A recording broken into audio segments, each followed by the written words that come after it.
मंगल मैत्री स्टूडेंट्स, आज का हमारा विषय है पत्र। मनुष्य एक सामाजिक प्राणी है और वह अपनी भाषा को, विचारों को, सूचनाओं को दूसरों तक प्रेषित करना चाहता है और इसके लिए पत्र एक सर्वोत्तम साधन होता है। पत्र के प्रकार। पत्र के मुख्य रूप से दो प्रकार होते हैं, एक अनौपचारिक पत्र और दूसरा औपचारिक पत्र। अनौपचारिक पत्र इस तरह के पत्र निकट संबंधियों तथा मित्रों को लिखे जाते हैं। इसमें पत्र पाने वाले तथा लिखने वाले के बीच घनिष्ठ संबंध होता है। यह संबंध पारिवारिक तथा मित्रता का भी हो सकता है। ऐसे पत्रों को व्यक्तिगत पत्र भी कहा जाता है। इन पत्रों को विषय वस्तु निजी व घरेलू होती है। उनका स्वरूप संबंधों के आधार पर निर्धारित होता है।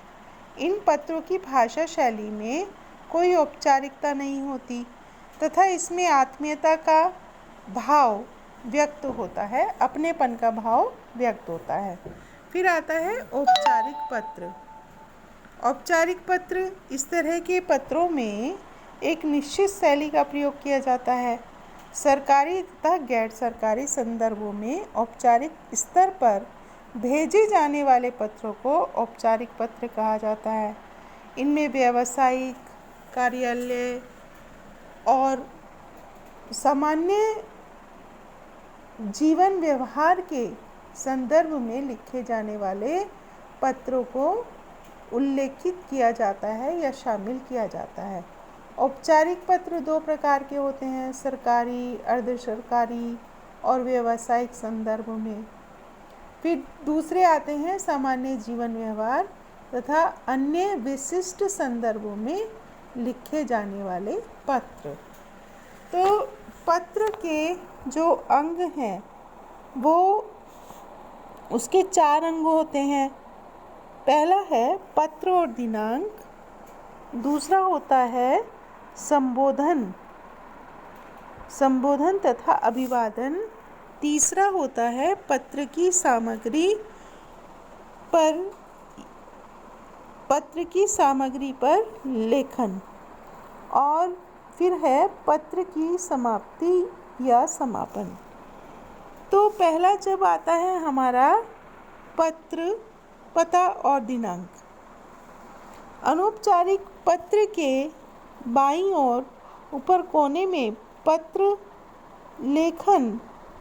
लेखक अपना पता लिखता है और उसके नीचे वो तिथि दी जाती है। औपचारिक पत्र के प्रेषक के विभाग का नाम, पता तथा तिथि लिखी जाती है। उसके बाद बाईं ओर प्राप्तकर्ता का नाम, पद, विभाग आदि दिया जाता है। फिर संबोधन और अभिवादन आता है। फिर उसके बाद जो औपचारिक पत्रों की स्थिति में पत्र शुरू करने से पहले पत्र लिखने का कारण अर्थात विषय का उल्लेख अवश्य करना चाहिए। विषय लिखने के बाद संबोधन लिखा जाता है, जैसे श्रीमान, महोदय, मान्यवर आदि। और पत्र की सामग्री या उसका क्लेवर। अभिवादन के बाद पत्र की सामग्री लिखी जाती है, उसे हम क्लेवर भी कह सकते हैं। इनमें हम अपनी बात कहते हैं। क्लेवर के संबंध में निम्नलिखित सावधानियों को ध्यान में रखना चाहिए। कौन कौन सी सावधानी? कि लेखक का अर्थ स्पष्ट होना चाहिए, क्लेवर बहुत विस्तृत नहीं होना चाहिए। सरकारी पत्र में यदि काटकर कुछ लिखा जाता है तो उसके साथ छोटे हस्ताक्षर कर देने चाहिए।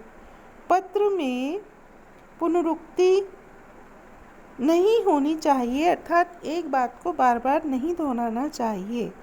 पत्र लिखते समय गागर में सागर भरने की शैली अपनानी चाहिए। अर्थात कम गागर में सागर, यानी किसी छोटी सी गागर में पूरा समुद्र समा जाना। इसका मतलब क्या हुआ कि कम शब्दों में अपनी बात को पूरे रूप से कह देना, ताकि पत्र पढ़ने वाला आपकी बात को समझ ले।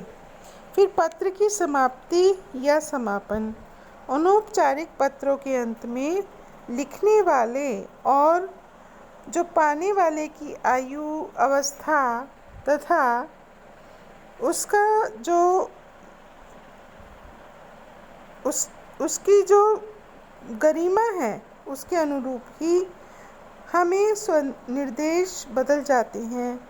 जैसे तुम्हारा, आपका, स्नेही, शुभचिंतक, विनीत आदि।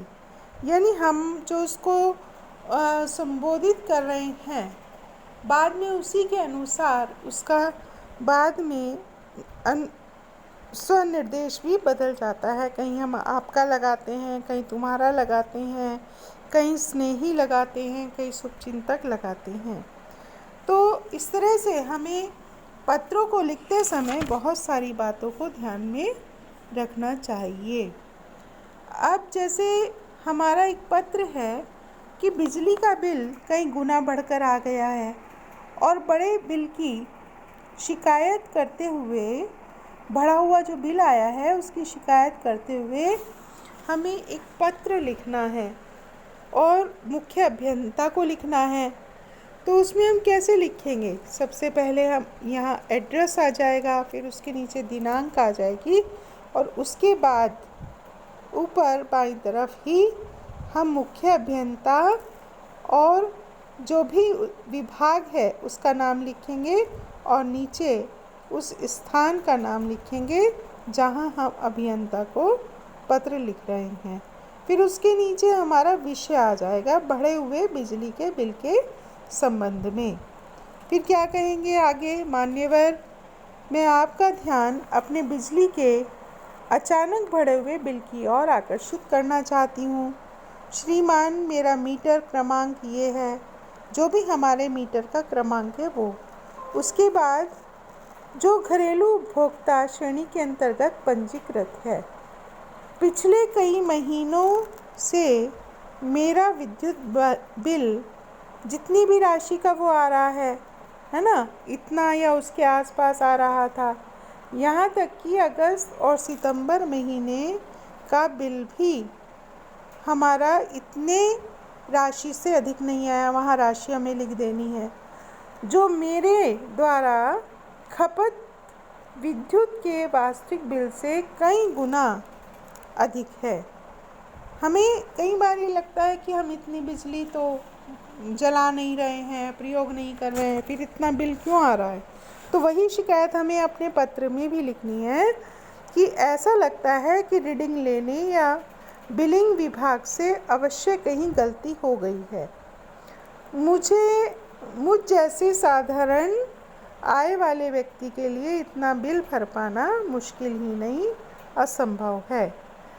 अतः नए पैराग्राफ से शुरू करेंगे। अतः आपसे प्रार्थना है कि मेरे भरे हुए बिल को निरस्त करके वास्तविक विद्युत खपत के अनुरूप बिल भेजने की कृपा करें, तथा दोषी कर्मचारियों के विरुद्ध कार्रवाई करने की कृपा करें। फिर हमारा बाईं तरफ ही आ जाएगा धन्यवाद और भवदीय।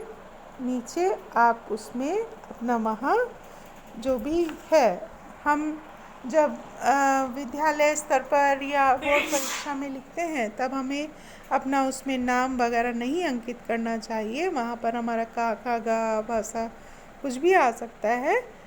तो ये आपको आपके एक पत्र का प्रारूप है, और आपको अनेक पत्रों को लिख करके उनका प्रयास करना है। और पत्रों को आप बार बार लिखेंगे तो आपके पत्र जो हैं वो बिल्कुल उसी तरह से वो आपके क्लियर होते चले जाएंगे। आप स्पष्ट रूप से उनको लिख सकेंगे।